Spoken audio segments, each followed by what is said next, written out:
Mini Lesson 2B, Function Decomposition. Skill, I could decompose a function into two functions. Decompose the function f of g of x equals 1 over x minus 10 into f of x and g of x. One thing you want to see is there an expression that is by itself in the bigger function. X minus 10 is one of those things.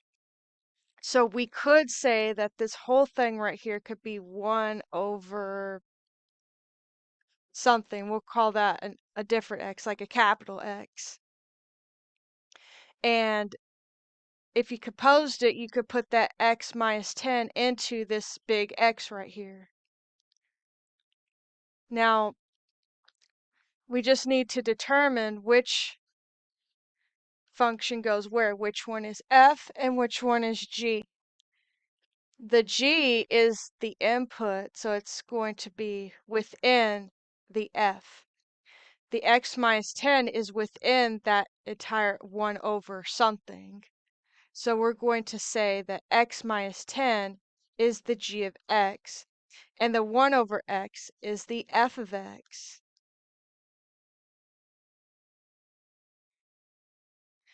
These would be your decomposed functions.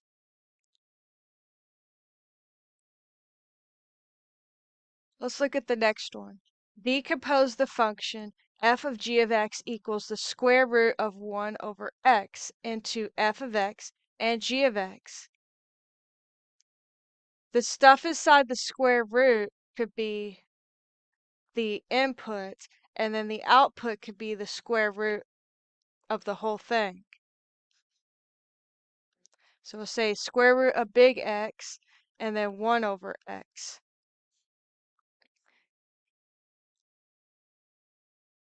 The input is g of x, so that is going to be the 1 over x.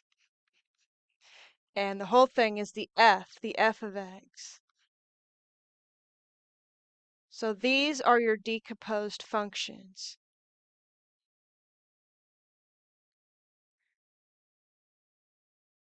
Decompose the function f of g of x equals 2 to the x power minus 5 into f of x and g of x. The thing that is together with the x is the 2. We could say that that is the input. And the whole entire thing will have minus 5, and then we'll put a big X right there.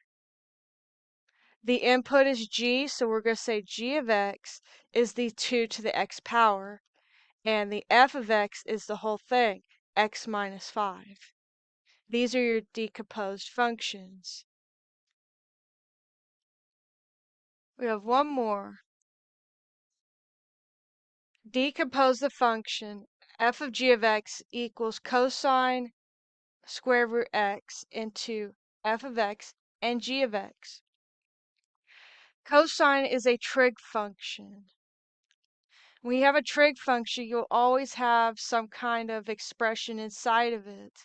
So we'll say that the square root of x is that expression inside of it. So that'll be the input, and then the whole thing, we could say cosine of capital X, like that. The input is g, so we're going to say g of x, and then the whole thing is f of x. These are your decomposed functions.